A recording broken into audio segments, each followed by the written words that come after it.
Hi friends, in this lecture we will be talking about magnetism and we will cover it in a way, in the simplest way. This lecture is for 12th NCRT CBSE and trust me, if you just do this you are done with your physics exam. Okay, so we'll get started. Okay, so the first and foremost, we have to remember that if the charge is moving, if there is a movement of charge,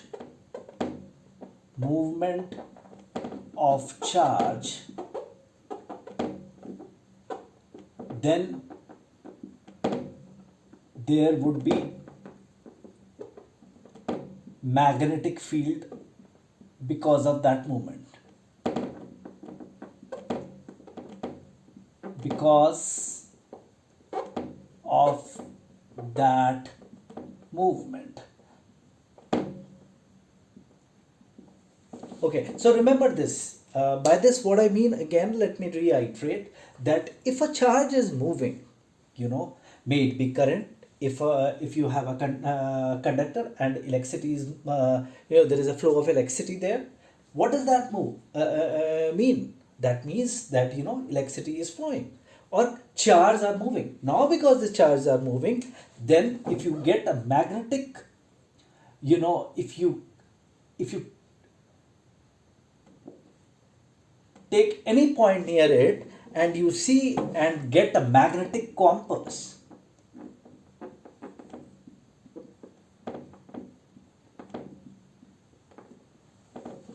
you will see there is a deflection in the same. So you have to remember this. Second point in this aspect is, if the charge which is moving, we assume that the charge is moving here in form of electricity, right? If the charge is still, then there is no magnetic field. So only when the charge is moving there is a magnetic field. If charge is not moving, then there is no magnetic field. So this you have to remember. Okay, let me quickly run it off. So now I will talk about how to identify the magnetic field because of charge movement. And for this, we will be talking about Biot Savarts Law. Biot Savarts Law. Now, remember one thing, that this is a law. Law is something which is observed. Okay, so what happens is, this because this is a law, so it has been observed. There is no proof apart from observation. Now, what we have observed is that suppose there is a conductor and there is a point P. There is a point P, and let's say this is at a distance R and I current is flowing through it. Okay, and this angle is theta. Okay, now this elemental distance is dl. Remember here, the current is flowing this side, so the direction of dl, which we will be using in the Biot Savarts law, would be in the direction of the current. Okay, number one. Number two, whenever you talk about the Biot Savarts law is only applicable for the elemental distance. Elemental. It doesn't hold true for the infinity wire or a very big wire. So this you have to remember. Now, what has been observed is that, okay, just one more thing before I tell you the next thing is, now because this is an elemental distance, we are assuming that there is a magnetic field of strength dB here at the point P. Okay, now coming on to the point which I was trying to explain earlier. As per Biot Savarts law, dB is proportional to I. Okay, dB is proportional to sine theta. dB is proportional to 1 by r square and dB is proportional to dl. So these are the four things which has been observed or experienced and under this Biot Savarts law. Now, if I combine all of these and use, the constant as mu naught by 4 pi, the value of which in the normal scenario is 10 to the power minus 7.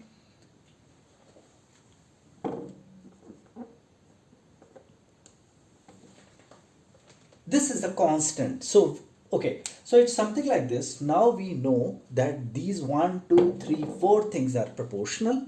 So when I will try to put it in a formula, then I have to put a proportionality constant. So this is the proportionality constant, wherein mu naught is the permeability of free space.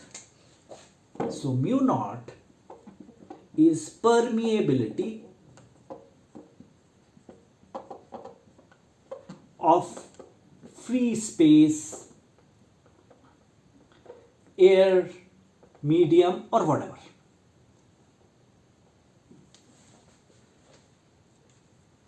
Okay, and what we have already studied in the earlier chapters is mu r is equal to mu by mu naught. Now if I combine all of these things together, what we will see is dB is equal to mu naught by 4 pi. Mu naught by 4 pi, what is that? That is the permeability constant I dl into r by r cube. Now you have to remember a couple of things here. First,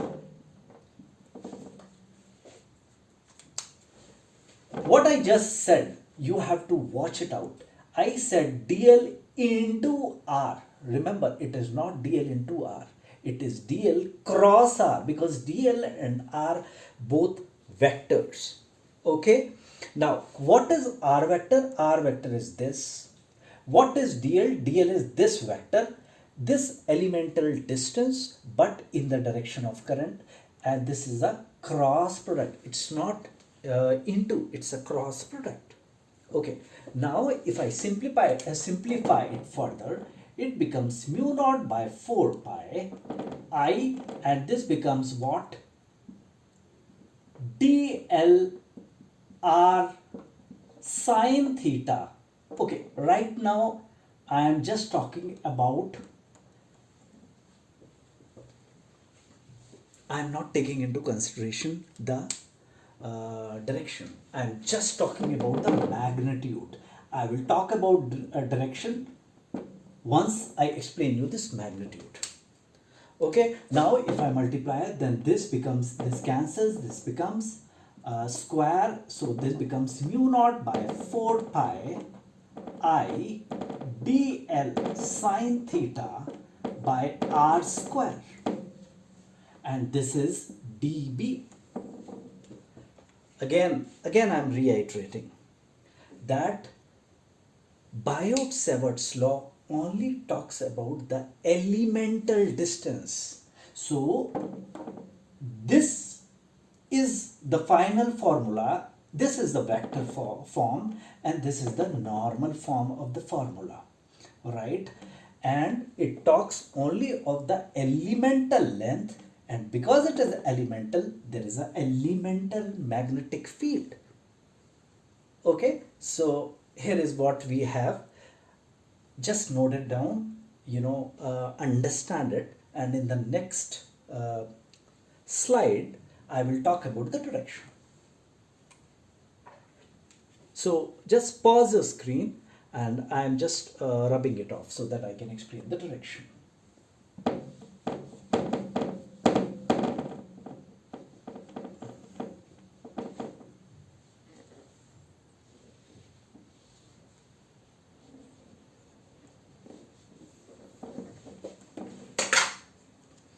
Okay, now coming on to now coming on to direction. See, there are two ways to determine the direction, and this is very important. Just understand it, and because it comes several times, it has come numerous times. It has come in your CBC exams, board exams. Okay, so there are two methods. One way, screw rule.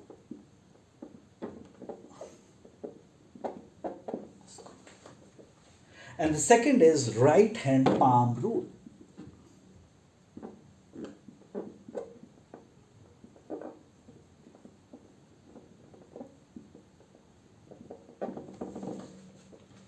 Okay, now remember screw rule. What is screw rule? Screw rule says that if there are two vectors, one is, let's say, there are two vectors, let's make it something like this. This is vector A and this is vector B. So first and foremost, for screw rule, just connect the tails of the vectors. Just connect the tails of the vectors together. Okay. Then take a screw. Hold it in your hand. If it is A cross B, then hold the screw something like this and try to take it from A to B. If you see that if you hold screwdriver in the same way, would it go inside or not? So if I do it like this, of course it goes inside. Hence the direction would be downwards. So the direction here in this case is inwards. Okay, so this is one way. Now, if it is the other way, for example, if it is B cross A, then of course I will hold the screw like this, and I will take it backside, which of course it opens, so it comes out. So it is outwards. So that is one, one way of doing. Now the second way is, take your right hand and first check out which direction the current is. Take your right hand, put your thumb in the direction of current, so it's going up here, and then see which point you have to determine the magnetic field. So it comes here. So now curl your fingers in the direction of P. So if you'll see, it is going this way. See, I'm holding my the hand this way. Thumb is in the direction of current and I'm just folding it. So the direction of magnetic field at P is at this area. Okay, so I hope it is clear by now. Now I would highly suggest that open your book, just go through some questions which will help you revise and understand the application of Biot Savarts Law, both magnitude and direction, especially the direction, because magnitude might be easy. Couple of things to remember in magnitude is, as I said, Biot Savarts Law is only for the incremental length. It is never for the entire wire or a big conducting patch. It is only for the incremental length. Okay, so with this I'm stopping, and I will resume some more interesting things like magnetic field due to straight wire in the next class. Thank you very much.